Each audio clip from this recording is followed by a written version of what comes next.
ரோஷன் சீக்கிரம் வா போலாம். ரோஷன் சதீஷ் அங்கிள் தெரியல? ஆமா உன் ஃப்ரெண்டு. அவருக்கு நான் காசு தரணும். உனக்கு ஃபீஸ் கட்டலன்னு சொல்லிடுறேன். ஏதாச்சும் கேட்டா நீ ஆமா சொல்லிட்டேன்.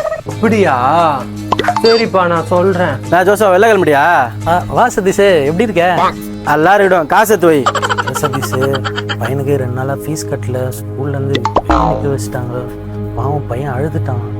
எனக்கு சாக்கெல்லாம் சொல்லாது ஜோசா, காசு எடுத்து வைன்னு சொல்லிட்டேன். ஆமா அங்கிள், எனக்கு 2 நாளா ஃபீஸ் கட்டாம என்ன முட்டி போட வச்சாங்க.